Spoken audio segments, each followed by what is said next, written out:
Marcos, capítulo 1. Vamos ler os versículos 1 e depois os versículos 14 e 15. Nos diz o seguinte: princípio do Evangelho de Jesus Cristo, Filho de Deus. E o verso 14 nos diz: depois de João ter sido preso, foi Jesus para a Galileia pregando o Evangelho de Deus. Verso 15, dizendo: o tempo está cumprido e o reino de Deus está próximo. Arrependei-vos e crede no Evangelho.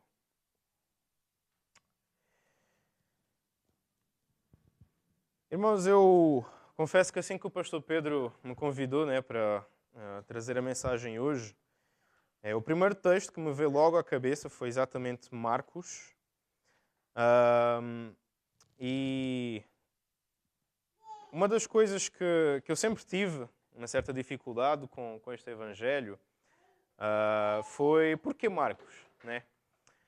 Quer dizer, nós temos Mateus, nós temos Lucas, que são evangelhos tão completos, têm tantos detalhes que já existem em Marcos, acrescentam até mais informações, inclusive.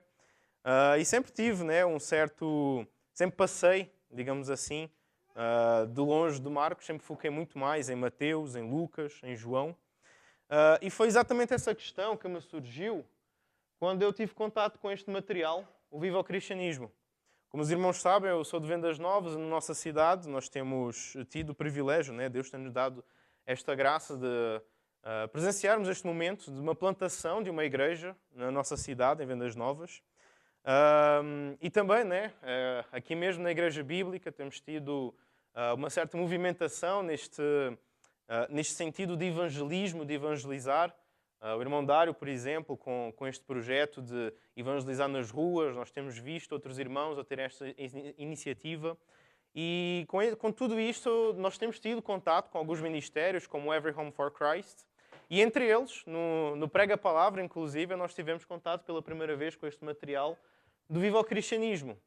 E o que eles se propõem, no fundo, é trazer o Evangelho, pregar o Evangelho através de encontros semanais com pessoas que não creem ainda em Cristo, mas através desses encontros semanais fazer perguntas ao texto bíblico e deixar que o próprio texto bíblico pregue o Evangelho, explique o Evangelho para as pessoas.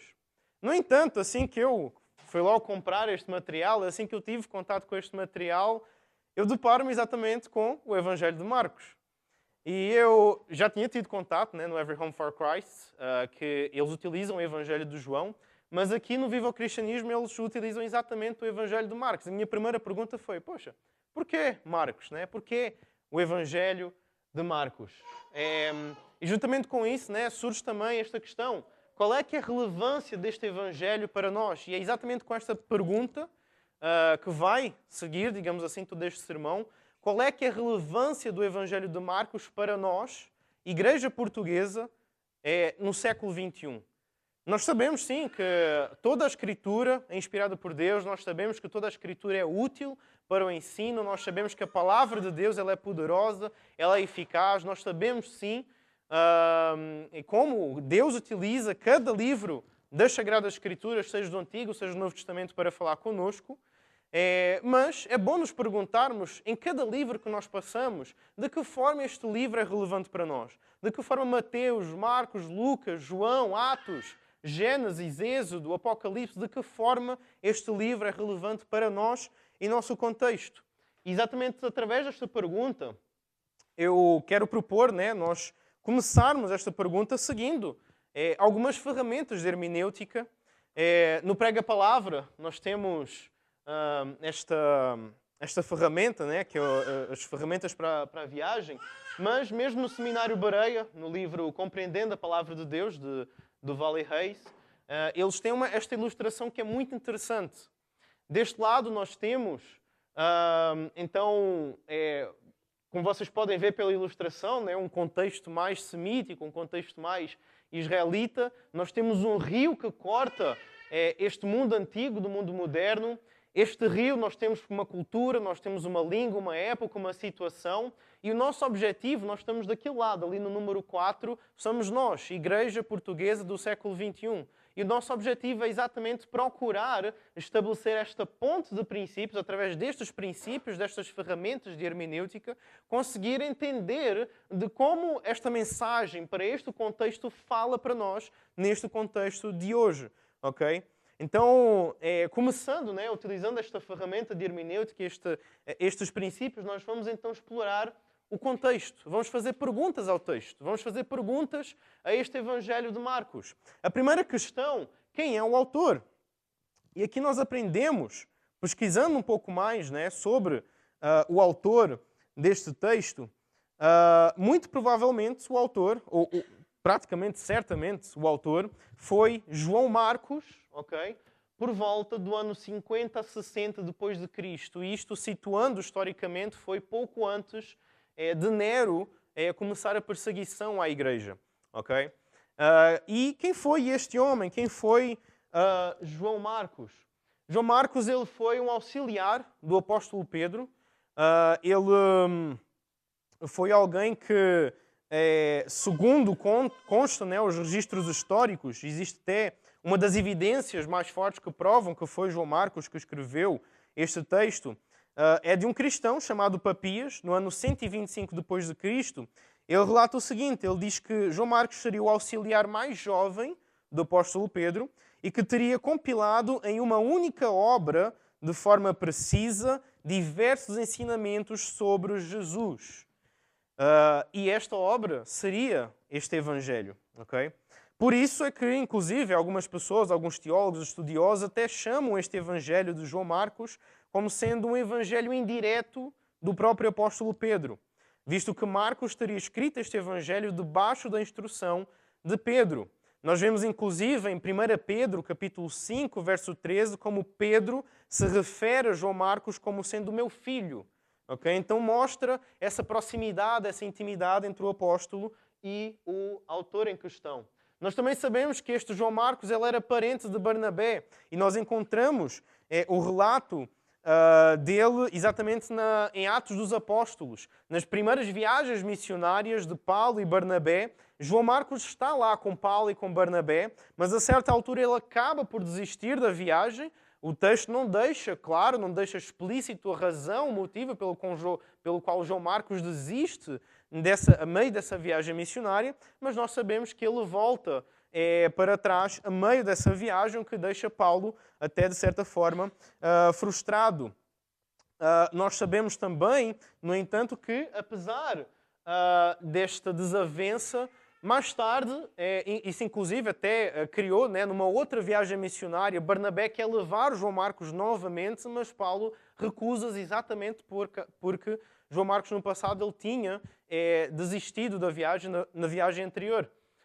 Então isso cria uma desavença entre Paulo e Barnabé, mas mais tarde nós vamos ver, inclusive lá em 2 Timóteo, capítulo 4, verso 11, como Paulo chega até mesmo a convocar João Marcos já no final do seu ministério. Então nós vemos como foi restabelecido e João Marcos volta a trabalhar então com o apóstolo Paulo.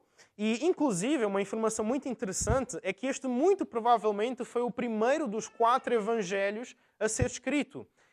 E muito provavelmente tanto Mateus como Lucas se inspiraram e tiveram como base o próprio texto de Marcos para escrever os seus próprios evangelhos, o que é bastante interessante, porque se tem uma coisa que eu percebi é que esta despeita minha com o evangelho de Marcos não é só minha. Ao longo da história da igreja, durante certas fases da história da igreja, também muitas pessoas não davam tanto valor a este texto, a este evangelho, exatamente porque Mateus e Lucas são extremamente completos e têm boa parte dos relatos de Marcos. No entanto, quando descobriram que João Marcos muito provavelmente foi o primeiro dos 4 evangelhos a ser escrito, isso despertou grandemente o interesse novamente da igreja por este evangelho. Isso mostra a relevância deste evangelho nas Sagradas Escrituras e na própria história da igreja. A segunda questão que nós podemos levantar aqui para entendermos e estudarmos mais a fundo este evangelho é para quem e porquê foi escrito este evangelho. E aqui nós sabemos que este Evangelho muito provavelmente foi escrito para a Igreja de Roma. Estamos a falar de uma igreja recente, uma igreja na capital do Império, uma igreja que, toda a igreja praticamente, nesta primeira fase, era uma igreja extremamente missionária, ok? Então nós estamos a falar de uma igreja pequena, de uma igreja na capital deste Império, e isso também explica, né, porque é que Marcos se preocupa ao longo do seu Evangelho em traduzir certas palavras aramaicas usadas por Jesus, além de alguns certos termos mais ocidentais que ele utiliza ao longo do Evangelho. Okay? Nós sabemos também, e nós aprendemos isto, né, já há um tempo atrás, nas aulas aqui nas quartas-feiras de História da Igreja, como esta cultura, a cultura romana, era uma cultura hostil à mensagem do Evangelho. Era uma cultura que não entendia a mensagem do Evangelho. Ao estudar a história da Igreja, nós vemos como os romanos, eles olhavam para os cristãos, na sua cultura, na sua cosmovisão, na sua forma de ver o mundo, e eles diziam que os cristãos eles eram ateus.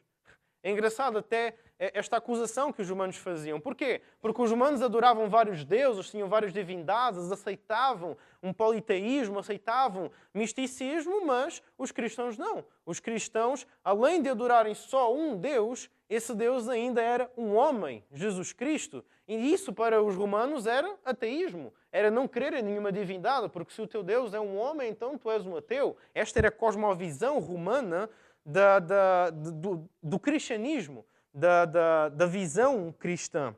Além disso, nós vemos como o povo romano, eles eram extremamente apegados a filosofias, muita influência, né, da cultura grega, da cultura helénica, mas principalmente à filosofia estoica, uma filosofia extremamente voltada para a vida aqui na Terra, de certa forma até mesmo materialista num certo sentido. Era uma cultura extremamente pragmática, era uma cultura extremamente prática, voltada para a vida aqui na Terra. Não tinham, culturalmente falando, não tinham uma preocupação tão grande com a vida do porvir. Esta ideia do focar no espiritual, focar no porvir, era muito mais presente mais na cultura grega do que propriamente na romana. A romana, até mesmo a sua ética, a sua moral, as razões que eles davam para serem morais, para fazerem o bem, era voltado para a vida aqui na Terra.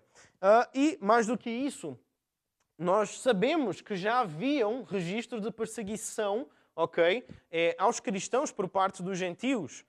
Nós vemos isso nas cartas de Paulo, que cristãos nesta cultura greco-romana já estavam a ser perseguidos por gentios. Sabemos na história da igreja que primeiro os judeus é que foram os primeiros a perseguir e os romanos meio que não ligavam muito para quem eram os cristãos, mas com o passar do tempo nós vamos vendo que isso vai se invertendo, vai sendo os gentios que vão cada vez perseguindo mais os cristãos.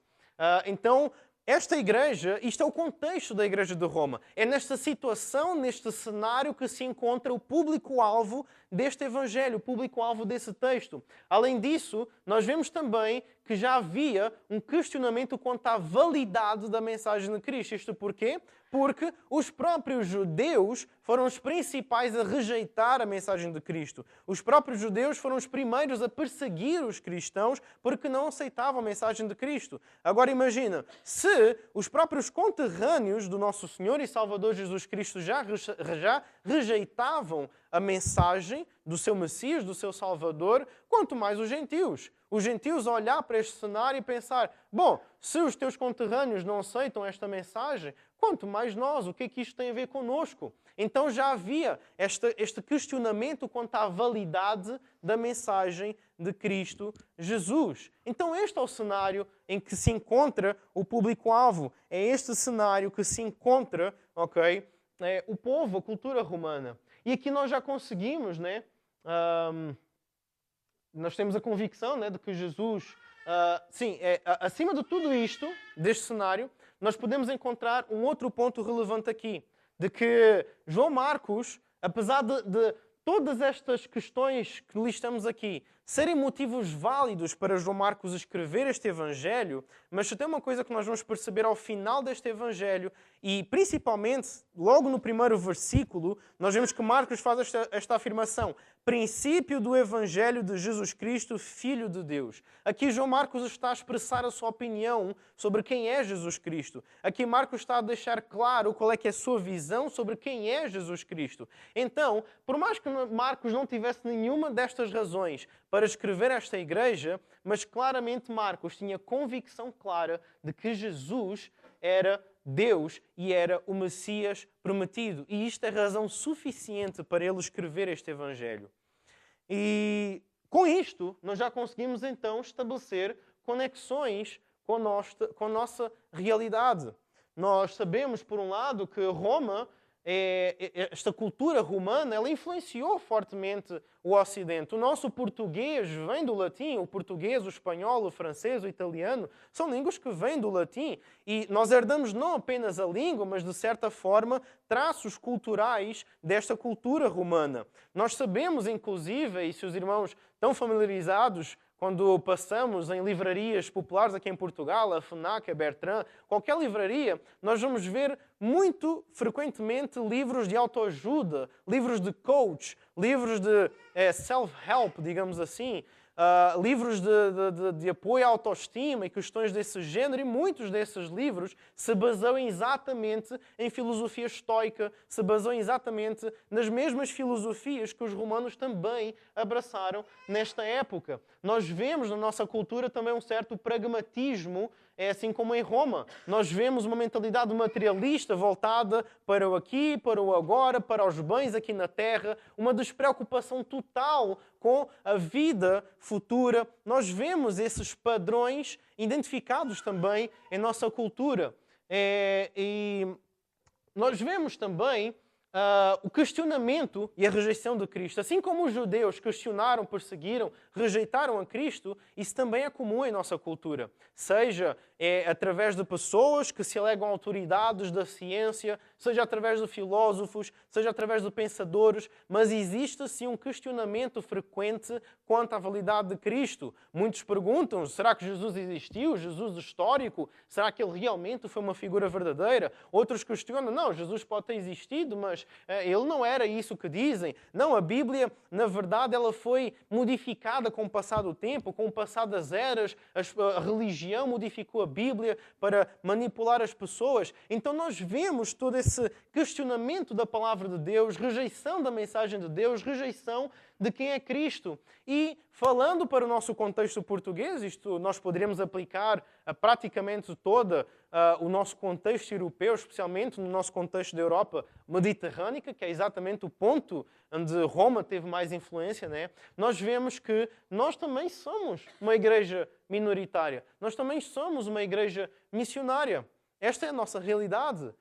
Se formos pesquisar aí nos sites, nos institutos, qual é a percentagem de cristãos evangélicos, protestantes, bíblicos, nós vamos ver que nós somos minoria, nós representamos uma percentagem muito pouca. E mesmo dessa percentagem, que nós sabemos que esses institutos de pesquisas fazem pesquisas por alto, se nós pesquisarmos dessa percentagem, quem é de facto o cristão, quem de facto entendeu o Evangelho, quem de facto não é simplesmente um cristão nominal, nós vamos ver que a percentagem é ainda menor. Okay? Então este é o nosso contexto. Nós nos encontramos num contexto extremamente semelhante ao público-alvo para quem Marcos escreveu. Nós então começamos aqui a perceber, nós então começamos a capturar pontos de contato entre o público-alvo de Marcos e nós. Nós vivemos muitas vezes as mesmas situações. Além disso, nós temos um ponto aqui muito interessante. Lembram-se que eu vos falei ainda há pouco que já haviam registros de perseguição, registros de rejeição, registros de ataque à fé cristã? Pois então, em nossa realidade, nós sabemos, por um lado, sim, que as filosofias, o ateísmo, procura perseguir, no fundo, a fé cristã, procura atacar a nossa cosmovisão, procura mostrar ou diminuir a perspectiva bíblica, a perspectiva cristã da vida, da família, do mundo, no fundo.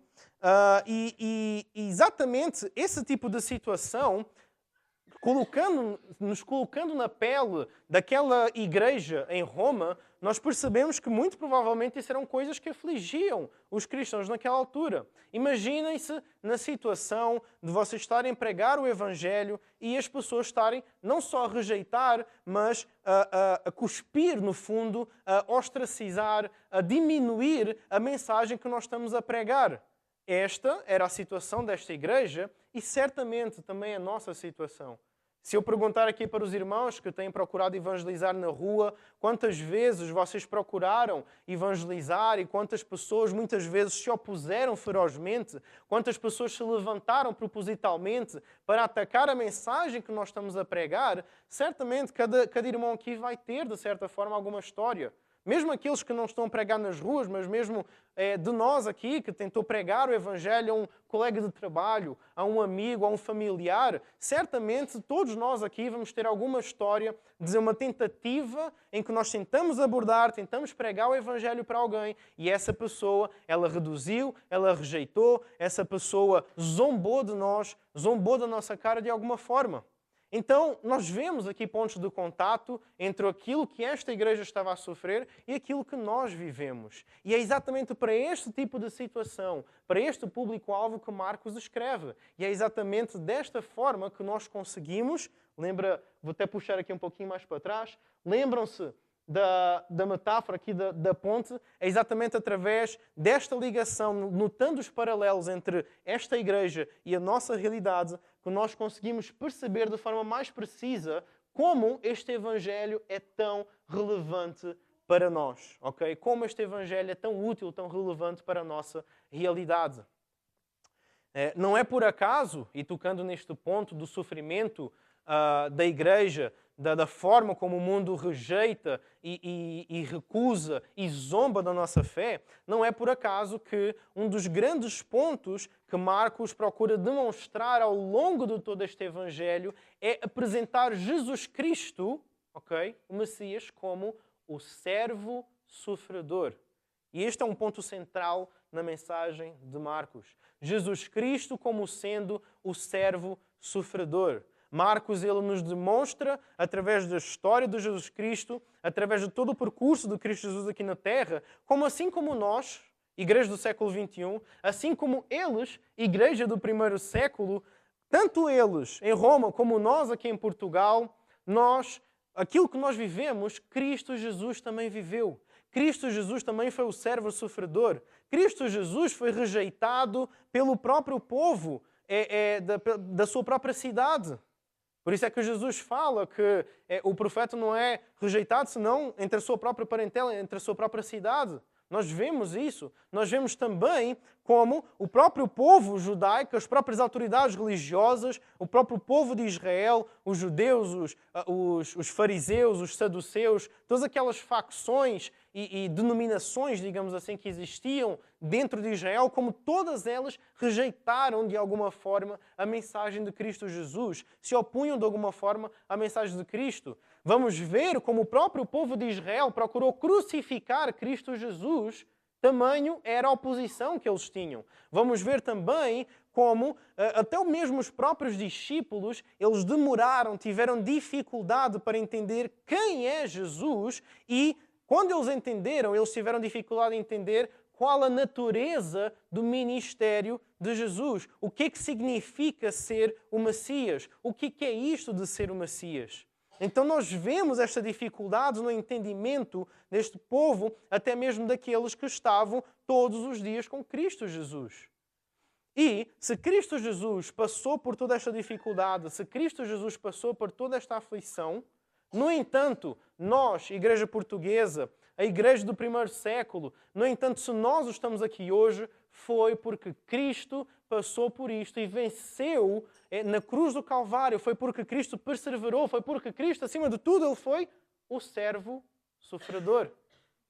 Então, Isto nos motiva, isto nos mostra que nós, como cristãos, como igreja do século XXI, mesmo diante de afrontas, mesmo diante de aflições, mesmo diante de adversidades, nós devemos nos lembrar do nosso Cristo. Nós devemos nos lembrar que Cristo foi servo sofredor e através da sua morte, através da sua crucificação, hoje nós estamos aqui reunidos. Hoje nós podemos desfrutar da salvação em Cristo Jesus. Isto nos alegra, isto nos motiva, isto nos mostra que naquele momento em que nós estamos na rua a evangelizar, naquele momento em que nós estamos com o nosso vizinho a evangelizar e ele zomba, ele rejeita, ele troça, ele diminui a mensagem que nós estamos a pregar, nós devemos nos lembrar: o meu Cristo também foi um servo sofredor. A mensagem que eu estou a pregar, ela não é em vão. Se a mensagem de Cristo fosse em vão, nós nem sequer estaríamos aqui hoje, 2000 anos depois. Mesmo diante do sofrimento, mesmo diante das adversidades, mesmo diante da perseguição, não desanimem. Não desanimem. Alegrem-se, porque a vossa mensagem, a mensagem de Cristo Jesus, pregada através das nossas bocas, ela é poderosa. Ela é a mensagem do servo sofredor. Então, sim, nós vamos sofrer. Nós vamos sofrer. Mas nós temos que sofrer como servos obedientes a Cristo Jesus, como servos sofredores. E com isto nós já conseguimos perceber a relevância deste Evangelho para nós. Marcos está a motivar a igreja de Roma. Olhem, Cristo foi sofredor. Alegrem-se. Preguem o Evangelho. Sejam perseverantes. Tenham perseverança nas aflições. Tenham perseverança nas adversidades. O vosso contexto é complicado, mas o contexto de Cristo também foi. Alegrem-se. Isto nos motiva. Isto nos dá forças. E então, nós passamos, exatamente, voltando aqui para o verso 1, para o ponto central, ok? E não é por acaso que nós chamamos de Evangelho de Jesus Cristo, segundo escreveu Marcos. É um Evangelho, ok? E nós aqui passamos para o ponto central deste livro, que é o Evangelho. O princípio do Evangelho de Jesus Cristo, Filho de Deus. E nós sabemos como, de certa forma, esta palavra Evangelho, ela acaba sendo até mesmo banalizada em nosso meio. Nós ouvimos muitas vezes repetir esta palavra, este termo, Evangelho, Evangelho, Evangelho, ao ponto de que ela vai sendo banalizada, muitas vezes ela vai perdendo o impacto, o peso e o significado em nossas vidas. No entanto, é o Evangelho que é o ponto central de todas as Escrituras e nós vamos ver que esta palavra Evangelho, explorando um pouco mais a fundo, ela está ligada, está associada a esta palavra hebraica, Bessorá ou Bisher. Não sei se a pronúncia está correta, perdão, irmãos, pelo meu hebraico. Mas nós vamos ver como esta palavra no Antigo Testamento, ela está associada ao proclamar, ao trazer boas notícias, ao trazer boas novas. Vejamos, por exemplo, 2 Samuel, capítulo 18, verso 31, em que é anunciado ao rei boas notícias. Chegou o etíope e disse: boas novas ao rei, meu senhor. Hoje o Senhor te vingou do poder e todos os que se levantaram contra ti. Nós vemos também o anunciar de um novo rei, por exemplo, em 1 Reis, capítulo 1, verso 42. Estando ele ainda a falar, eis que vem Jonatas, filho de Abiatar, o sacerdote, disse a Adonias: entra, porque és homem valente e trazes boas novas. Tanto num texto como no outro, esta palavra boas novas está associada a esta palavra, Bisher ou Bessorá. E há vários outros textos, ok, em que nós vemos esta palavra de alguma forma, mas nós vamos ver sempre que esta palavra está associada a isto, ao proclamar, ao trazer boas notícias, ao trazer boas novas, e mais do que isso, é interessante como esta palavra está sempre ligada de alguma forma ao rei, à realeza, anunciar o rei, dizer que o rei foi vingado, anunciar, trazer boas notícias ao rei. Então há uma associação certa de proclamar boas novas, boas notícias, mas há uma conexão com o rei, com a realeza, com a monarquia, com o governo, ok, de um rei. É interessante como esta palavra ela tem esta ligação ao longo do Antigo Testamento. E no Novo Testamento, esta palavra então passa a ser traduzida no grego pela palavra evangelion, de onde vem no nosso português evangelho. E a palavra evangelion no grego, o termo eu, do início da palavra, é bom, e angelion, anúncio. Ou seja, um bom anúncio, uma boa notícia, umas boas novas. Eu até fiz alguma pesquisa sobre esta palavra no grego e, como os irmãos sabem, as palavras em todas as línguas elas vão evoluindo de certa forma, vão adquirindo significado. E esta palavra do Evangelion, do anunciar boas notícias, na cultura grega ela está muito associada a isso. Há um povo que, por exemplo, está em guerra e ele vence a guerra e então um mensageiro sai do campo de guerra, entra na cidade e anuncia a todos: olha, nós vencemos a guerra, tenho boas notícias, eu tenho o Evangelion, nós vencemos a guerra, nós triunfamos, o nosso reinado continua, o nosso governo, o nosso povo continua. Então, como os irmãos podem ver, são boas notícias, são boas novas, mas muito associado a um reinado, muito associado a um governo, a uma monarquia, muito associado a um poder de um monarca. E é interessante como isto se conecta perfeitamente com a mensagem de Cristo. Vejamos mais uma vez os versos 14 e 15, que diz o seguinte: depois de João ter sido preso, foi Jesus para a Galileia pregando o Evangelho de Deus, dizendo: o tempo está cumprido e, olha só que interessante, o reino de Deus está próximo. O reino de Deus está próximo. Arrependei-vos e crede no Evangelho. Então, é interessante, irmãos, que aqui os versos 14 e 15 é o início do ministério de Cristo. Desde o verso 1 do capítulo 1 até o verso 13, o que nós vamos encontrar aqui é a preparação do Messias, a preparação de Cristo. Nós vemos João Batista, nós vemos Jesus sendo batizado, nós vemos a tentação no deserto, nós vemos toda essa fase de preparação. Mas assim que termina esta fase de preparação e entramos no verso 14, começa então o ministério de Cristo Jesus. Começa então, João Batista sai de cena no verso 14 e no verso 15 nós já começamos a ver o ministério de Cristo. E como é que começa o ministério de Cristo? Como é que é anunciado? O que é as primeiras palavras que Cristo então anuncia aqui no verso 15? O tempo está cumprido, o reino de Deus está próximo, arrependei-vos e crede no Evangelho. Então esta é a mensagem central da pregação de Cristo. Marcos aqui nos apresenta Cristo Jesus como sendo um pregador do próprio Evangelho. Ele sendo o próprio Evangelho, ele sendo aquele que nele vai ser cumprido o próprio Evangelho, mas também é ele próprio que prega, que traz, que mostra, revela a mensagem do próprio Evangelho em si, em suas palavras, em suas ações. É interessante também como o Evangelho de Marcos ele é um evangelho bastante movimentado, bastante ativo. Nós vamos ver sempre palavras como imediatamente, logo. Então a repetição destas palavras ela traz um dinamismo a este Evangelho, traz movimento. E parece que, de facto, o cenário que Marcos pinta aqui neste Evangelho é um cenário de ação. É como se fosse um filme de ação em que existe urgência, existe emergência, existe movimento, existe... Acordem, acordem, o tempo está chegado, o Evangelho, o rei está chegando, acordem. É um grito, um movimento, uma ação de que, olha, o tempo está próximo, o tempo está chegado, arrependam-se e creiam no Evangelho. O Rei dos Reis, o Senhor dos Senhores, Ele está chegando triunfantemente, Ele está voltando para nós de forma triunfante. Arrependam-se e creiam nesta mensagem. Creiam nas boas novas, creiam no Evangelho. Existe essa movimentação, existe esta ação, existe um certo sentido de emergência. Exatamente esse sentido de emergência, irmãos, é que acaba muitas vezes por nos mover. Lembrando que a nossa vida aqui nesta terra ela é tão finita, ela é tão limitada. Lembrando que tanta gente ainda precisa de ouvir esta mensagem, precisa de conhecer este Cristo poderoso que nos salvou. Isto nos dá um certo senso de urgência. Isto nos lembra, poxa, eu tenho que pregar a mensagem do Evangelho ao meu vizinho, eu tenho que pregar a mensagem do Evangelho na minha cidade, eu tenho que pregar a mensagem do Evangelho na minha situação, aos meus colegas de trabalho.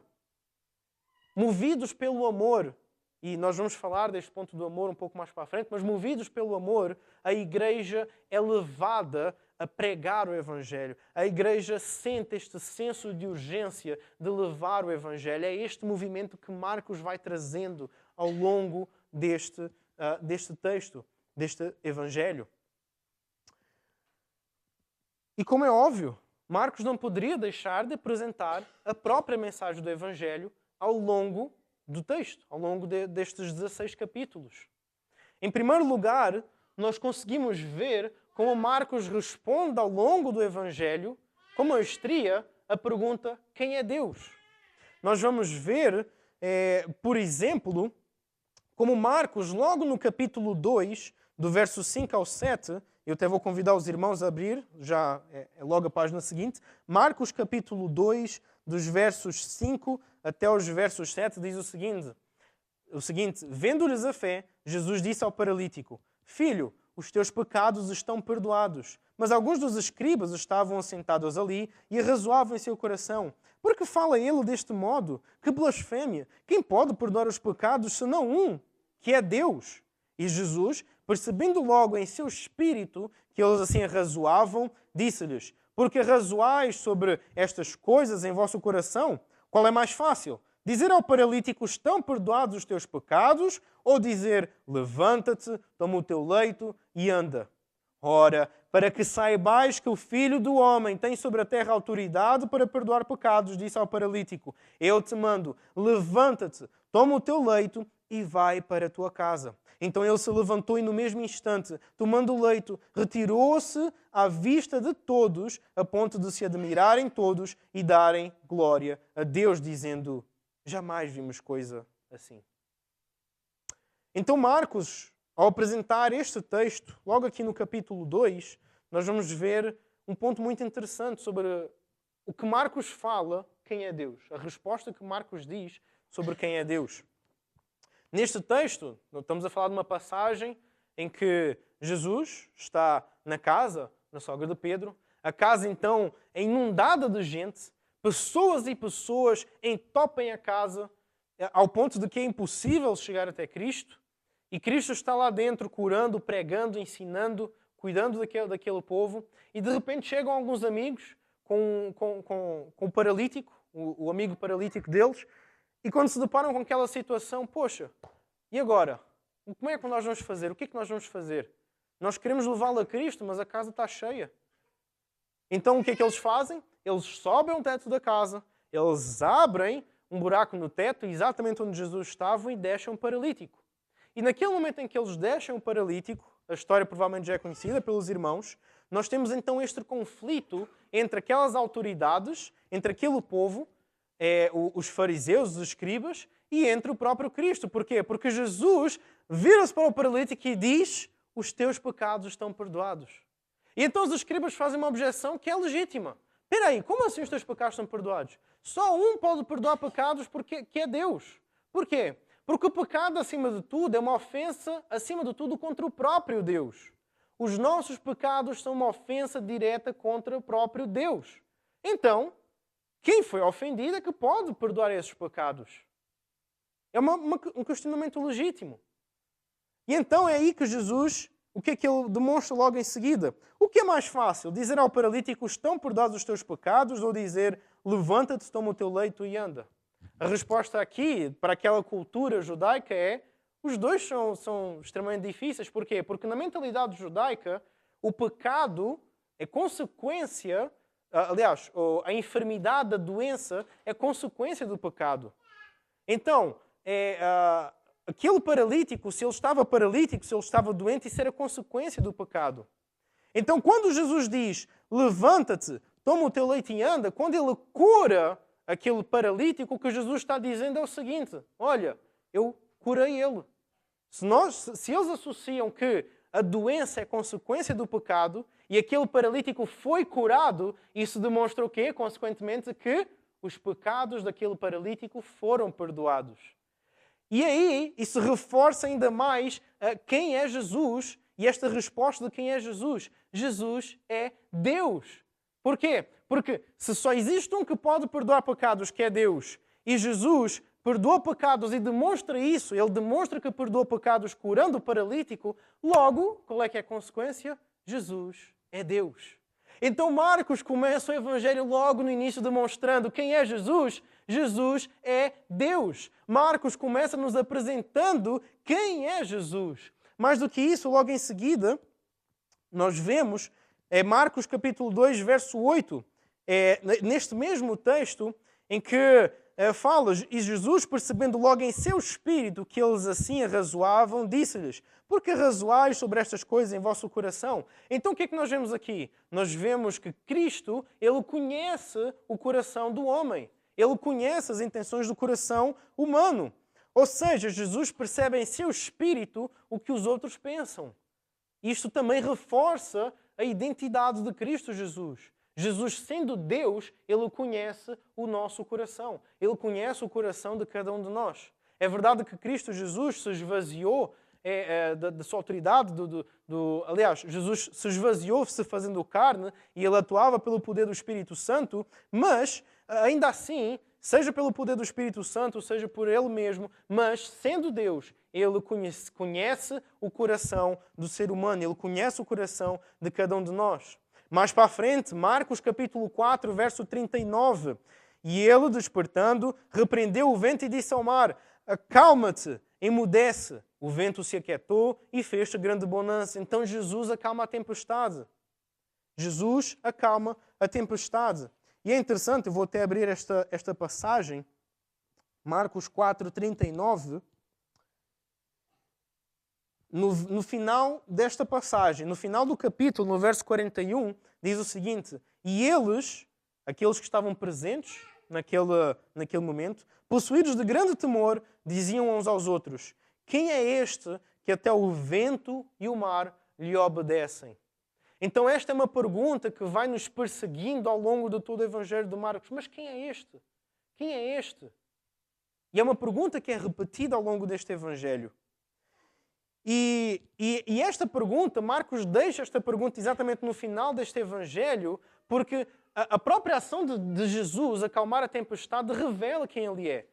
Se Jesus tem autoridade para acalmar até mesmo a tempestade, acalmar o mar, acalmar a natureza, se Jesus tem poder sobre a natureza, sobre a criação, isso demonstra o quê? Que Jesus é Deus. Mas isso não acaba aí. Nós temos ainda Marcos capítulo 5, verso 41 e 42, que diz o seguinte: tomando-a pela mão, disse: Talita cumi, que quer dizer: menina, eu te mando, levanta-te. Verso 42. Imediatamente a menina se levantou e pôs-se a andar, pois tinha 12 anos. Então ficaram todos sobremaneira admirados. Então Jesus, Ele ressuscita a filha de Jairo. Jesus tem o poder de ressuscitar. Jesus tem o poder da ressurreição. Jesus tem o poder sobre a vida humana. Nós vemos Jesus sendo, e o próprio Deus, consequentemente, né, sendo demonstrado quem Ele é, quem é Deus, quem é Jesus. Nós vemos também, mais para a frente, Marcos, capítulo 13, verso 31. Passará o céu e a terra, porém as minhas palavras não passarão. Aqui nós vemos como as palavras do nosso Cristo Jesus, elas não passam. Elas duram para todo sempre. Passarão o céu e a terra, passará a criação, passará este mundo. Nós envelhecemos, morremos. É o processo natural de tudo aquilo que é temporal. Tudo aquilo que está debaixo do tempo, tudo aquilo que um dia tem que nascer, tem que produzir, algum dia vai morrer. Tudo aquilo que está debaixo desta dimensão de tempo, em algum momento passa. Em algum momento tem que surgir, em algum momento passa. Mas o nosso Deus, Ele é atemporal, Ele é eterno. Passará os céus e a terra, mas a minha palavra, as minhas palavras não passarão. Isto mostra a eternidade, a temporalidade do nosso Deus, de Cristo Jesus. Marcos capítulo 14, versos 61 e 62. O grande eu sou. Nós vemos o seguinte, diz o seguinte o texto. Ele, porém, guardou silêncio e nada respondeu. Tornou a interrogá-lo o sumo sacerdote, isto aqui nós estamos no julgamento de Cristo, tornou a rogar-lhe o sumo sacerdote e lhe disse: és tu o Cristo, filho de Deus bendito? Jesus respondeu: eu sou. E vereis o Filho do Homem assentado à direita do Todo-Poderoso e vindo com as nuvens do céu. Então aqui Jesus se apresenta como o grande eu sou. Ele se apresenta como sim, eu sou o Filho de Deus. Mas esta palavra eu sou, que é repetida mais vezes, não apenas em Marcos, mas nos demais evangelhos, isto ecoa em Êxodo capítulo 3, verso 14, onde Moisés está ali na sarça ardente, está a falar, está a ter contato com o próprio Deus, Deus Pai, e Moisés pergunta, mas como é que eu vou dizer quem tu és? Como é que eu vou te apresentar para o povo? Sobre que autoridade eu vou? E Jesus diz, e Deus diz, eu sou quem eu sou. Ok? Yahweh, o termo Yahweh. Então este termo eu sou demonstra que Ele é eterno, que Ele é quem Ele é. O grande eu sou. E Jesus faz eco dessas palavras aqui no seu julgamento. Nós vemos também Marcos 13, 32, e também, neste mesmo texto do julgamento, ele diz, e vocês vão ver, eu sou e vereis o Filho do Homem assentado à direita do Todo-Poderoso. Então, apesar de sim, Jesus ser Deus, eu sou, mas Ele é distinto de Deus Pai. E aqui nós vamos vendo a triunidade divina. Marcos 13, verso 32, nós vemos mais reforçada ainda esta distinção entre o Pai e o Filho, mas a respeito daquele dia ou da hora ninguém sabe, nem os anjos do céu, nem os filhos, senão o Pai. Nós vemos aqui esta distinção entre o Pai e o Filho. Marcos capítulo 1, verso 9 até o 11, nós vemos a triunidade presente no batismo de Jesus. Até vou voltar aqui. Marcos 1, de 9 a 11, diz o seguinte, naqueles dias veio Jesus de Nazaré, da Galileia, e por João foi batizado no Rio Jordão. Logo, ao sair da água, viu os céus rasgarem-se e o Espírito Santo, descendo como pomba sobre ele. Então foi ouvida a voz dos céus. Tu és o meu Filho amado, em ti me comprazo. Então nós vemos a triunidade, Deus Pai, Filho e Espírito Santo, presente no momento do batismo de Cristo Jesus. Então Marcos nos revela e vai nos revelando claramente quem é Jesus e, consequentemente, Deus. Quem é Deus? Nós vemos como Deus é apresentado de forma triuna. Nós vemos como Deus é apresentado de forma omnisciente. Ele conhece os nossos corações. De forma omnipotente, Ele domina sobre a criação, sobre a natureza, sobre a vida. Nós vemos esta omnipresença de Cristo, a eternidade e a sua atemporalidade. Nós vemos como Cristo se demonstra atemporal. E tudo isto é o que nós conhecemos em teologia como os atributos incomunicáveis de Deus. São atributos que somente Deus tem. Somente Ele tem. Mais ninguém tem estes atributos. Mas além disso, Marcos, ele também nos apresenta os atributos comunicáveis de Deus. Nós vamos vendo ao longo desse texto, por exemplo, Marcos 10, 21, eu agora vou acelerar um pouquinho mais, porque há muita coisa para se dizer sobre este Evangelho, mas em Marcos 10, 21, vemos Jesus amar, que Jesus amou, e Jesus, fitando, o amou e disse, só uma coisa te falta, vai, vende tudo o que tu tens, dá aos pobres e terás um tesouro no céu. Então vem e segue-me. Nós vemos o amor de Cristo. Nós vemos em Marcos 10, 18, bom só há um que é Deus. Nós vemos como Deus é apresentado como bom. O próprio Cristo Jesus diz, bom, só existe um, que é Deus. Deus é bom. Nós vemos também, Marcos capítulo 1, 41, a compaixão de Jesus pelo leproso. Nós vemos essa mesma compaixão no capítulo 6, verso 34, quando Jesus tem compaixão pela multidão. Nós vemos no capítulo 9, verso 43 a 48, que Deus é santo e é justo, porque nesta passagem ele demonstra que melhor é entrar sem mão na vida eterna do que com as duas para o inferno. Isto demonstra o quê? Isto demonstra que Deus é tão santo que Ele não pode tolerar o pecado. Ele não pode tolerar o pecado. E Ele é tão justo que Ele não pode deixar o pecado passar batido. Isso demonstra como a sua justiça e a sua santidade, os atributos comunicáveis de Deus. Acelerando um pouquinho mais, Marcos também nos apresenta quem é o homem. Ele nos responde sobre a humanidade. Ele demonstra, e ficou desformatado, no meu computador não estava desformatado, peço perdão aos irmãos, mas Marcos demonstra aqui como Marcos, por exemplo, Marcos 12, 29 a 31, ele traz os dois grandes mandamentos. Amarás o Senhor teu Deus de todo o teu coração, de toda a tua alma, de todo o teu entendimento, e amarás o teu próximo como a ti mesmo. Esses dois mandamentos, como nós vemos nesse texto, resumem toda a lei. E estes dois mandamentos, eles também refletem de forma clara e evidente o propósito da humanidade. A humanidade foi feita à imagem e semelhança de Deus, recebendo os seus atributos comunicáveis, e o seu propósito é glorificar a Deus, refletir a Deus, desfrutar de Deus, o seu Criador. Quando nós amamos a Deus, quando nós amamos o nosso próximo, nós estamos a glorificar a Deus, nós estamos a obedecê-lo, estamos a glorificá-lo. Quando nós fazemos aquilo que é bom, obedecendo a Deus, nós estamos a refletir Deus, nós estamos a refletir o nosso Deus em nossas ações. Quando nós fazemos aquilo que é bom, quando os nossos irmãos também fazem aquilo que é bom conosco, quando nós presenciamos e recebemos de Deus a sua graça, a perseverança e tudo mais, nós estamos a desfrutar de Deus, nós estamos a desfrutar da longanimidade, do amor, da bondade do nosso Criador. Então, este é o propósito da humanidade, que fica muito bem refletido nos dois grandes mandamentos. Marcos 3, 35, nós também vemos como obedecer a Deus resulta em nossa comunhão com Ele e fazendo de nós parte da sua família por adoção. E vou ter que acelerar aqui um pouquinho.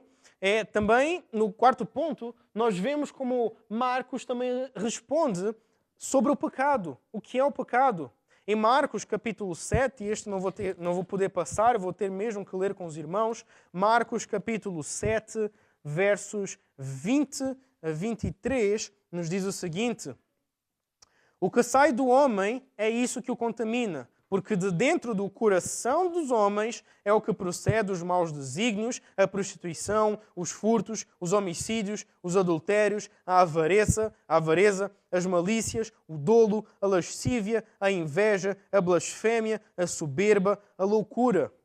Nós vamos ver como Jesus lista aqui aquilo que procede do coração humano. Jesus lista aqui estes pecados e nós vamos vendo neste texto como estes pecados, eles são diametralmente opostos à natureza de Deus. Eles são diametralmente opostos aos atributos comunicáveis de Deus. Nós vemos, imaginem só, uma pessoa que mata, uma pessoa que rouba. Será que ela está amando o seu próximo? Será que ela tem amor pela pessoa que ela está a assassinar? Será que ela tem amor pela pessoa que ela está a roubar? Será que ela está a pensar nas consequências que vai ter para a família daquela pessoa roubada ou assassinada? É claro que não. Não existe amor ao próximo aí.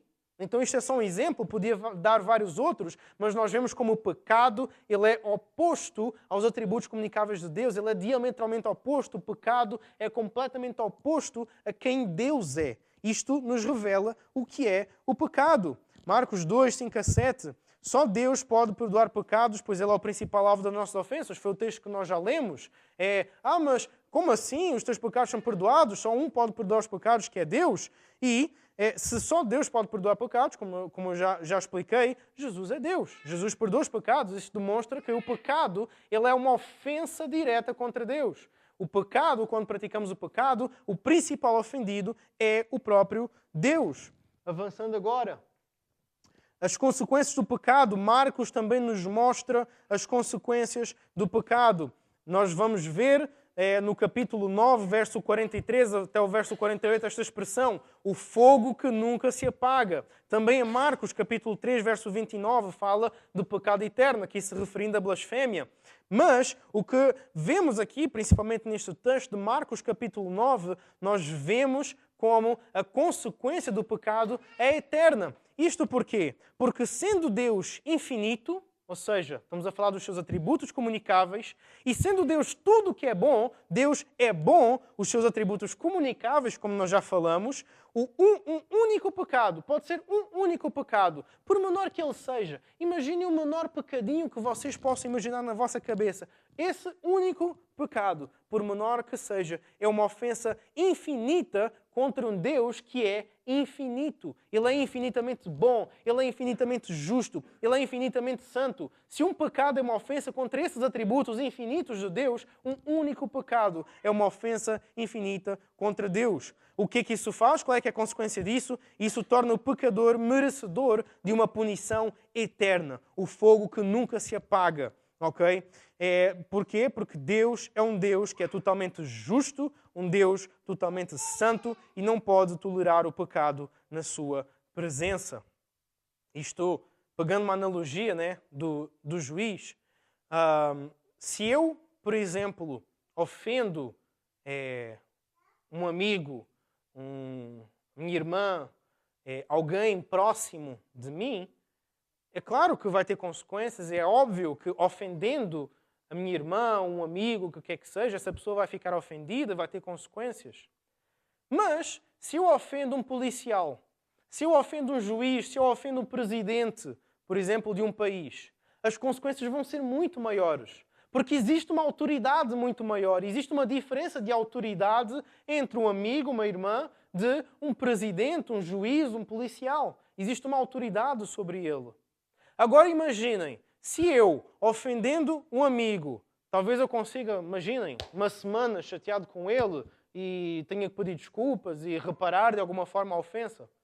Se eu ofendo, se eu de alguma forma ofendo o presidente, a punição talvez pode ser 1 ano de prisão, pode ser talvez uma multa de não sei quantos mil euros, pode ser uma coisa muito maior. Porquê? Porque há um contraste. Se eu ofendo um policial, por exemplo, o policial pode me prender, pode me meter uma multa, eu posso ser punido porque eu ofendi uma autoridade. Agora imaginem se existe essa diferença entre ofender uma pessoa para ofender um juiz, um policial, um presidente, quanto mais ofender a Deus. Quanto mais ofender aquele que é Criador dos céus e da terra. Aquele que possui toda a autoridade. Que contraste, que contraste. Não merecemos mais do que inferno eterno.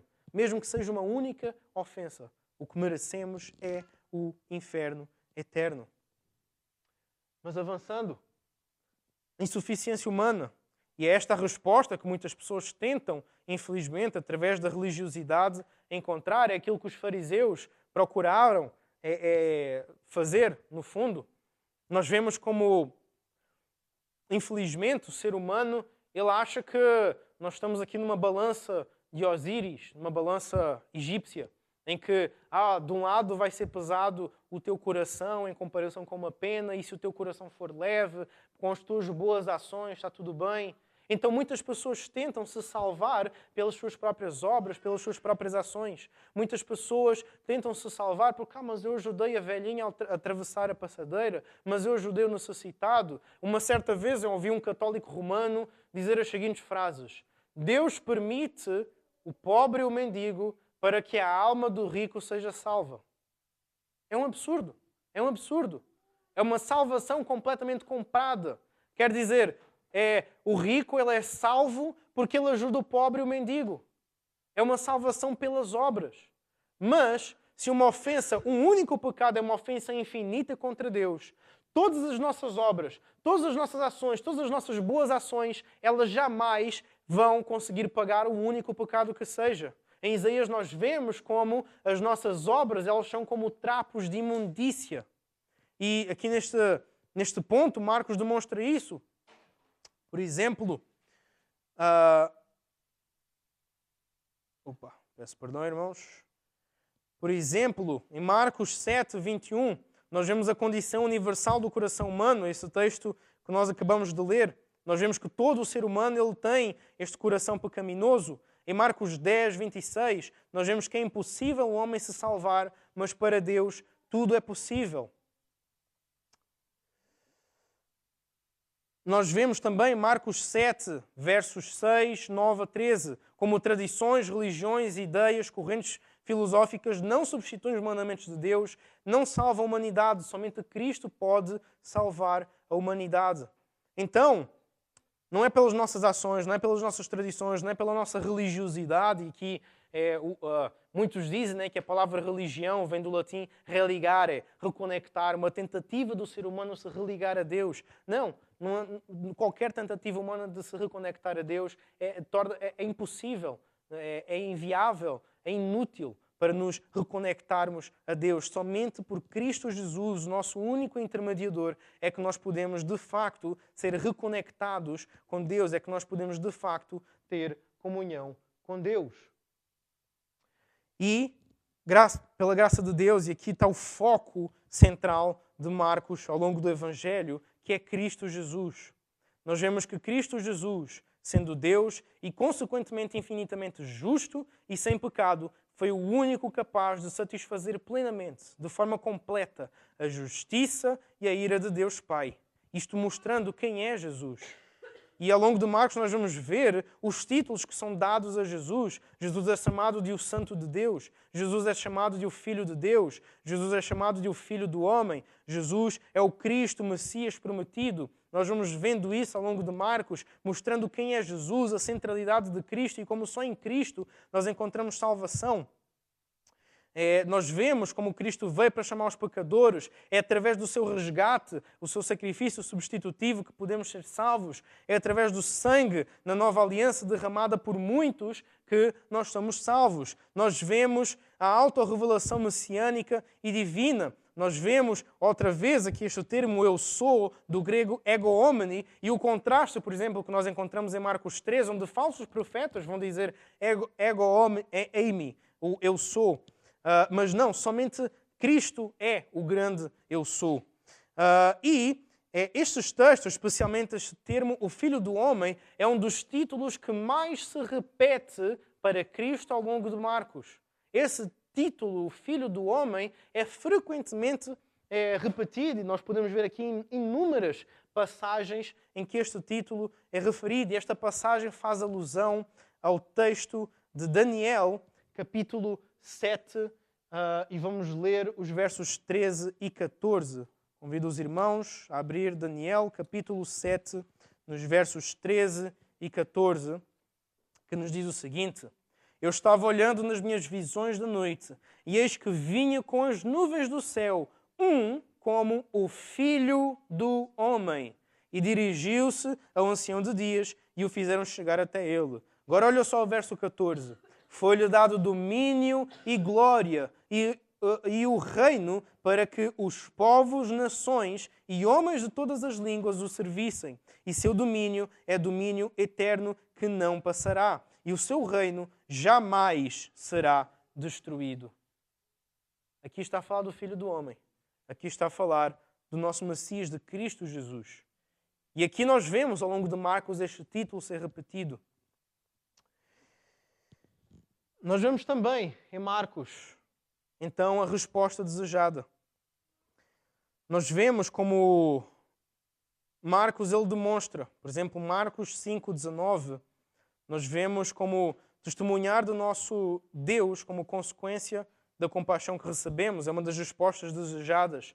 E lembram-se que no início eu falei, de vários motivos, várias razões que poderiam ter levado Marcos a escrever este Evangelho, a perseguição, o contexto de Roma e tudo mais, a veracidade da mensagem de Cristo sendo posta em causa. Sim, temos vários motivos, mas no final eu tinha dito que aquele último motivo, reconhecer quem é Jesus, entender o poder da mensagem do Evangelho, isso já era razão suficiente para Marcos partilhar esta mensagem conosco. O simples facto de Marcos ter entendido a mensagem do Evangelho é o suficiente para o motivar a escrever esse texto que nós temos hoje em mãos. E é exatamente isso que nós vemos, Marcos 5:19. Vamos dar uma lidazinha rápida. Marcos capítulo 5, verso 19 diz: Jesus, porém, não lhe permitiu, mas ordenou: vai para a tua casa, para os teus, anuncia-lhes tudo o que o Senhor te fez e como teve compaixão de ti. Irmãos, eu lembro quando eu entendi a mensagem do Evangelho pela primeira vez. Eu cresci numa família religiosa, no fundo. eu pensava que entendia o que era o Evangelho, pensava que entendia o que era a mensagem do Evangelho, mas, num certo momento, eu ao ouvir uma pregação de um pastor, o pastor Paulo Júnior, ele a fazer a exposição sobre o que é o inferno e a seriedade do pecado, eu entrei em desespero. Meu Deus, eu vou para o inferno. O meu destino é o inferno. Eu não tenho salvação e agora o que é que eu faço? Confesso que o pastor Paulo Júnior foi um pouquinho intenso naquela pregação. Eu entrei em desespero com aquela pregação, fiquei agoniado e eu precisava de uma resposta. E agora? Eu vou para o inferno e é isso?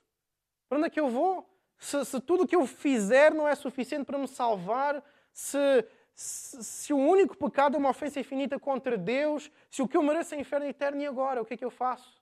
E claro, fui pesquisando mais pregações até que encontrei uma pregação em que ele expunha a mensagem do Evangelho, a mesma mensagem pela qual nós estamos a refletir aqui hoje. E ali, naquela pregação, é que me abriu finalmente os olhos. Mesmo estando anos e anos na igreja, foi naquele momento que se me abriu os olhos. Irmãos, o que aconteceu em seguida é o que alguns chamam de o primeiro amor. Foi incrível. Porque graças àquela mensagem do Evangelho, havia uma alegria tão grande, mas tão forte, mas tão pujante em meu coração. Havia uma chama, uma agitação, um ânimo tão forte de pregar o Evangelho que eu queria sair para tudo o que é lado e pregar. Pessoal, o Evangelho é incrível, o Evangelho é surpreendente, o Evangelho, vocês precisam de conhecer o Evangelho. E aquela coisa me movia, e aquela chama. E foi das melhores épocas da minha vida. Quantas vezes, irmãos, infelizmente, nós não acabamos por deixar essa chama se extinguir, essa chama se apagar? Com o passar do tempo, com a rotina, com vai para a igreja, volta da igreja, vai para a igreja, volta da igreja. E essa chama vai se apagando. Mas Marcos, ele traz aqui um senso de urgência, e não só um senso de urgência, mas ele demonstra, ao longo do seu Evangelho, uma resposta desejada.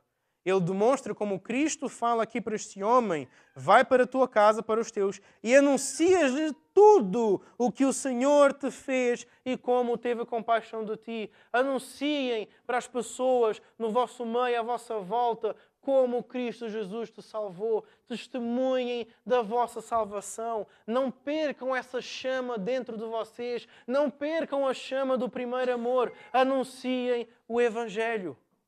Isto Marcos vai demonstrando. Nós vemos também aqui, e perdoem-me pelo texto gigantesco, mas nós vemos como a morte e a ressurreição de Cristo é tudo o que precisamos.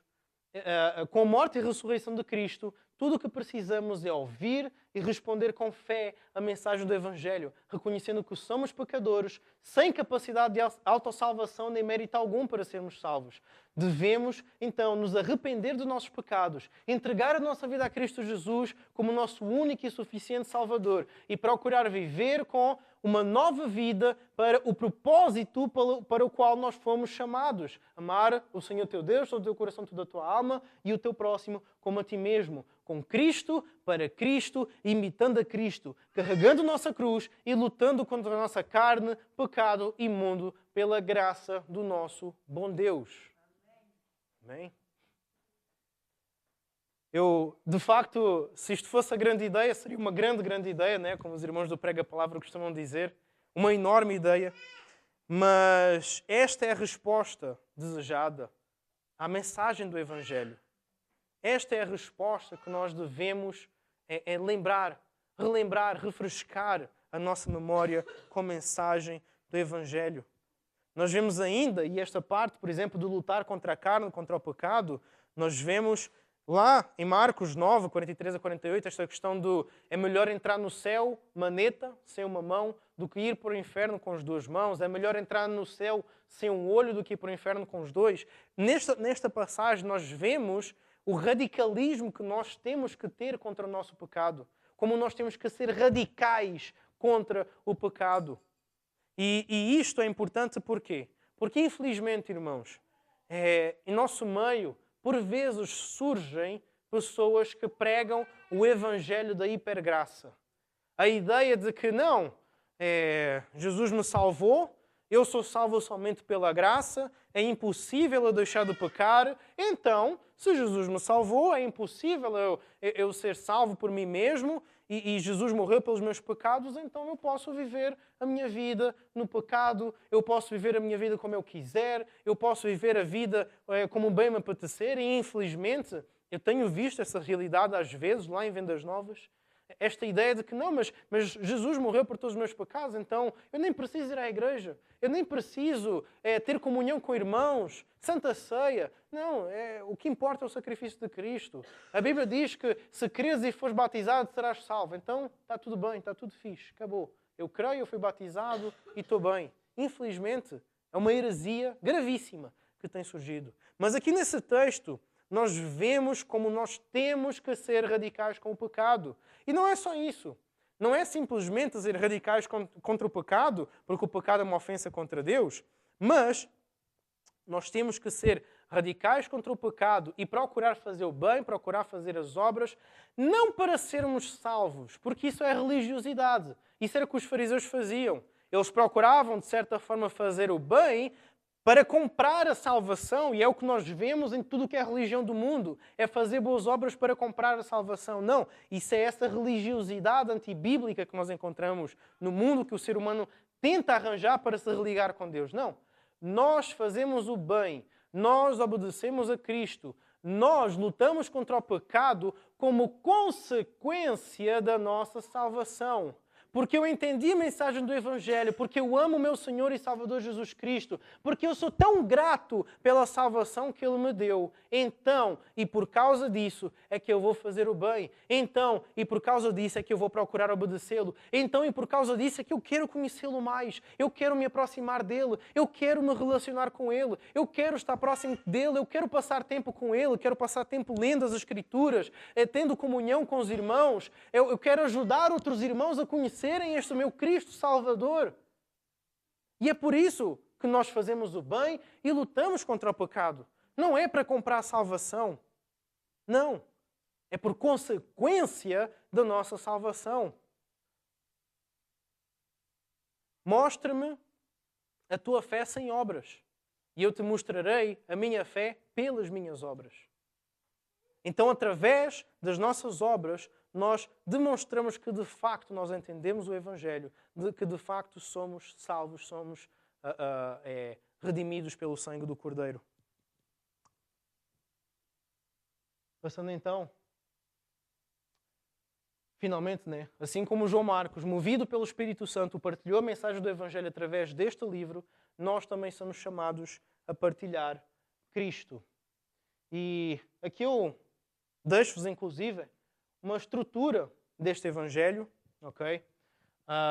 Eu dividi desta forma, outros irmãos vão dividir de outras formas. Muitos dividem este Evangelho em 3 partes principais, mas aqui nós podemos ver um primeiro ato, a preparação de Jesus, o reino de Deus está próximo, do capítulo 1, do verso 1 até o verso 14. Nós vemos um segundo ato, a revelação de Jesus em suas palavras e obras poderosas na Galileia. Como eu disse, aquele movimento, aquela ação, e como Marcos procura demonstrar quem é Cristo Jesus, principalmente através das suas obras. Nós vemos como Marcos ele tem muito mais foco, ênfase nas ações de Jesus, naquilo que Jesus faz, do que propriamente nas palavras. Não é que não temos palavras de Jesus em Marcos, mas Marcos tem um foco muito grande nas ações de Jesus, em contraste com os demais evangelhos sinóticos.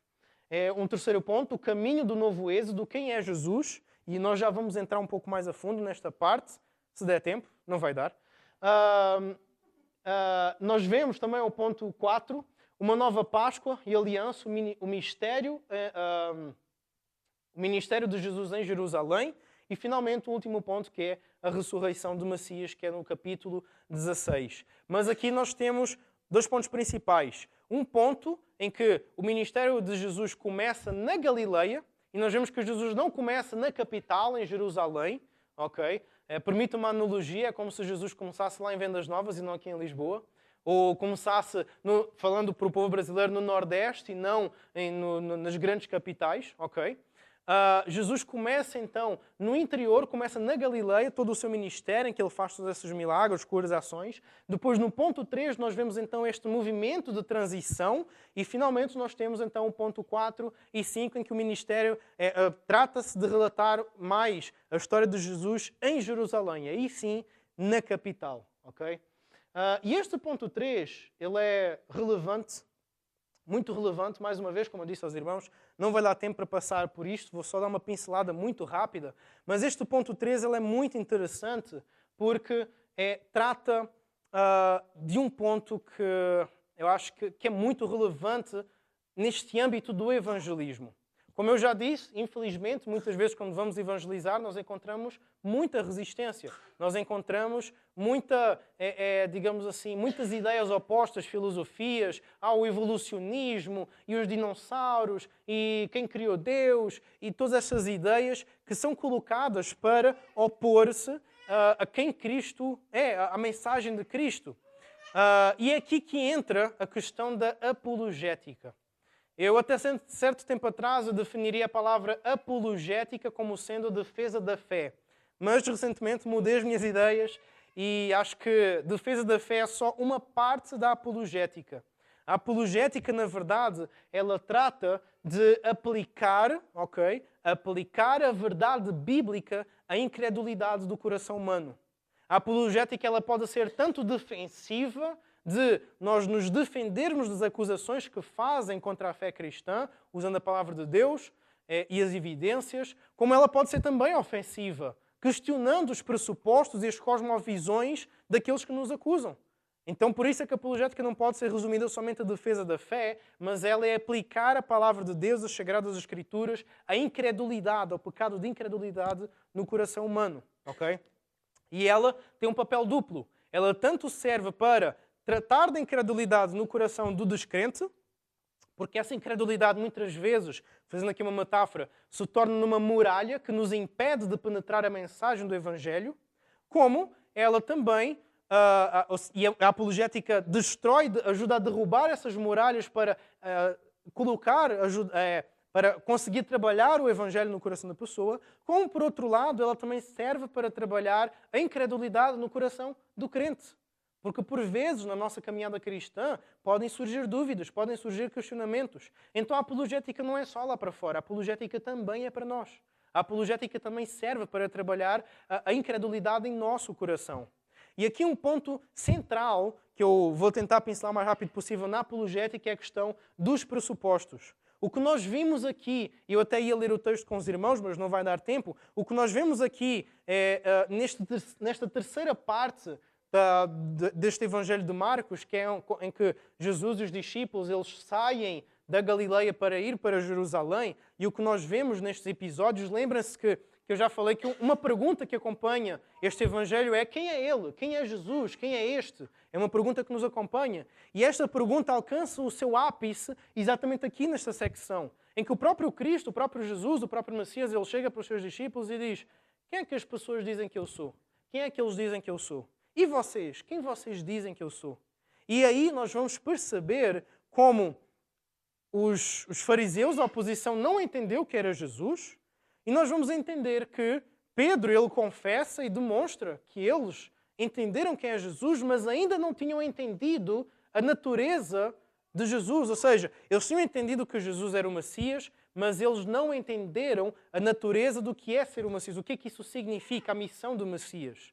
E tudo isso acontece tanto nos fariseus, quanto nos apóstolos, quanto na própria família de Jesus. Nós temos um episódio em Marcos em que a família de Jesus vai lá ter com Jesus porque ele está aqui a pregar, está aqui a fazer, enfim, estas coisas e vamos pegá-lo, vamos retirá-lo. Parece que Jesus está fora de si e tudo mais. Ou seja, nem a família de Jesus entendeu quem ele era. E com isso o que é que nós vemos? Em todos estes casos, seja a oposição, seja a família de Jesus, seja os próprios discípulos de Jesus, nenhum deles entendeu de facto quem era Jesus por uma questão chamada pressupostos. Aquilo que regia a cosmovisão, ou seja, a forma de ver o mundo, a mentalidade do mundo destas pessoas era uma cosmovisão judaica, era uma cosmovisão materialista, era uma cosmovisão humanista. Então a visão que eles tinham do Messias era uma visão de um Messias que era um líder político. Eles acreditavam que o Messias iria fazer uma rebelião, iria expulsar Roma dos confins de Jerusalém, iria restaurar a glória de Jerusalém como um reino físico, material, humano, à semelhança do Antigo Testamento. E essa era a visão militar, política, materialista, judaizante que eles tinham do Messias. Os pressupostos estavam errados. Okay? No entanto, nós vamos ver como é essencial trabalhar esta questão dos pressupostos na apologética. E nós vamos ver, irmãos, que infelizmente nos nossos dias os pressupostos, aquilo que cria a grande dificuldade na pregação do Evangelho é exatamente estes pressupostos errados. O ser humano, ele tenta procurar a verdade, ele tenta procurar chegar à verdade através a par de Deus, através do próprio ser humano. Então nós temos aqui, eu listei aqui algumas filosofias, algumas correntes filosóficas que governam, no fundo, a forma de pensar do nosso mundo e que demonstram exatamente isso. Nós temos, por exemplo, o empirismo. O empirismo diz que, não, a verdade vem pelos sentidos. Por exemplo, tem a frase, se não me engano, foi o primeiro astronauta a ir para o espaço, um russo, se não me engano, acho que é Yuri Gagarin, que ele, assim que ele vai para o espaço, ele solta a frase: olhei, olhei e não vi Deus. Então, como uma forma de questionar a existência de Deus. E isto parte exatamente deste pensamento empirista. Quantas vezes os irmãos, se calhar, já ouviram esta frase: se Deus existe, por que é que eu não o vejo? Eu nunca vi Deus, eu nunca toquei em Deus, como é que eu sei que Ele existe? Isto é a cosmovisão empirista, de que a verdade, nós podemos alcançar a verdade através dos nossos sentidos, visão, audição, tato, olfato, paladar. No entanto, os nossos sentidos não são confiáveis e podem nos enganar. Eu até tinha separado uns exemplos, mas vou passar isso por alto. Nós temos também o racionalismo, a ideia de que nós podemos conhecer e chegar à verdade através da lógica e da razão humana. Que a minha lógica, o meu pensamento, a razão, a matemática, através da razão eu consigo chegar à verdade. Mas mesmo a lógica e a razão humana são limitadas e finitas. Por exemplo, tudo o que está no mar é peixe. A baleia está no mar, logo a baleia é peixe. Esta minha afirmação é lógica. Tem raciocínio? Tem raciocínio, é lógica, está organizada. Mas ela é verdadeira? Ela não é verdadeira. Porque a baleia é um mamífero, não é um peixe. Ok? Então, é uma forma muito simples, muito rápida de mostrar como a razão humana ela é finita, ela é limitada, ela é falha. Nós temos o relativismo, por exemplo. A verdade é relativa, cada ser humano tem a sua própria verdade. Isto vem muito daquele filósofo que dizia: penso, logo existo. Então, o que define a realidade é o meu pensamento. O meu pensamento é que vai definir a realidade. E esses pressupostos são gravíssimos. Não é por acaso que pessoas dizem que eu agora sou trans, sou bi, sou isso, sou aquilo. Porquê? Porque eu acredito que o meu género é este, eu acredito que a minha sexualidade é esta. É a filosofia do penso, logo existe. É a minha cabeça, o que eu acho, é o que define a realidade. Porquê? Porque eles são relativistas. Eles acreditam que a verdade está no relativismo. No entanto, a própria afirmação de que a verdade é relativa já mostra que o relativismo é falso. Porque se eu estou a dizer que a verdade é relativa, eu estou a fazer uma afirmação absoluta e não é relativa. Okay? Isso mostra o quê? Que a verdade não é relativa. Okay? Eu sei que é complicado, eu queria explicar mais lentamente para os irmãos, mas o tempo está escasso. E pronto, e temos várias outras vertentes. Mas o ponto central aqui é que o problema da humanidade, muitas vezes, são os pressupostos errados. São os nossos pressupostos equivocados, humanistas, que partem do ser humano, que nos impedem de ver a verdade. Foi isto que impediu os discípulos, a oposição, a própria família de Jesus, de entender quem Jesus era. Eles estavam cegos pelos seus pressupostos. Okay? Muitas vezes eu já trouxe aqui a analogia da cosmovisão, que a cosmovisão é como óculos que nós vemos o mundo. Retrato-me dessa analogia, porque hoje eu digo que os pressupostos são os óculos pelo qual nós vemos o mundo e a cosmovisão é o resultado disso que nós vemos. Okay? É o resultado desses pressupostos. Então, e aí é que está o grande problema. Se os nossos pressupostos estão errados, toda a nossa visão do mundo está errada. Se os nossos pressupostos estão errados, é como construir a casa sobre a areia. O vento bate e a casa cai.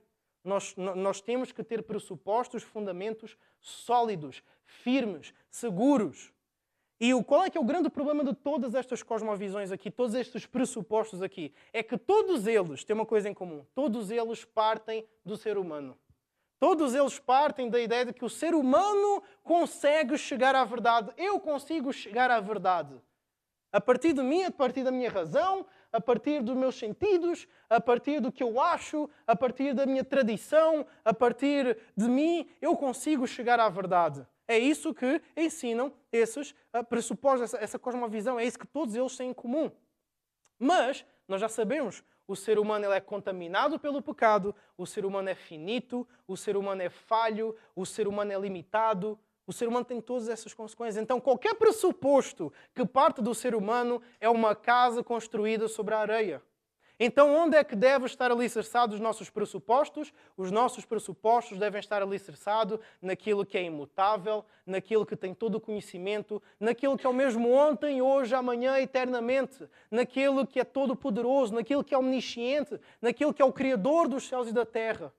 É aí que devem estar alicerçados os nossos pressupostos. Ele se revela a nós através da criação, Ele se revela a nós através de Cristo Jesus, através da Sua palavra. Então, é na Sua palavra, em Cristo Jesus, é na Sua revelação que nós temos que fixar os nossos pressupostos. E assim é que nós vamos chegar à verdade. É assim que nós vamos chegar à verdade. Esta é a fórmula da apologética. Esta é a fórmula de trabalhar o coração da incredulidade, de trabalhar o coração incrédulo, de ajudar a fortalecer a convicção no nosso Senhor Jesus Cristo, de mudar a casa da areia para meter a casa na rocha. Okay? E é engraçado como no final do Evangelho, Marcos capítulo 15, verso 39, nós vamos ver que lá no finalzinho deste Evangelho, os discípulos não entenderam que era Jesus, os familiares não entenderam que era Jesus, a oposição não entendeu quem era Jesus, mas foi exatamente um centurião romano, um gentio, okay? Um centurião romano que solta a seguinte frase, ipsis literis, Marcos 15, 39. O centurião que estava na frente dele, vendo que assim inspirara, disse: verdadeiramente este homem era o Filho de Deus. Então o primeiro homem a reconhecer finalmente quem é Jesus, o primeiro homem a ter os pressupostos corretos de quem é Jesus foi um centurião romano, foi um gentio. Okay? Então, há esperança. Há esperança. Esta é a mensagem do Evangelho. É por isso que Marcos ele é tão relevante para o nosso contexto, nossos dias. E por isso é tão útil para nós. Okay? Trabalhemos os pressupostos. Relembremos do Evangelho. Temos que construir nossa casa na rocha. E encorajo os irmãos, sim, a utilizar este Evangelho. Evangelho de Jesus Cristo, segundo escreveu João Marcos, okay? No vosso evangelismo, no vosso processo de evangelização. Já vimos que é um Evangelho muito semelhante e muito voltado para um público que tinha uma situação muito semelhante à nossa. Okay? E é assim que eu incentivo-vos a partilhar o Evangelho e a fazer um bom uso deste texto.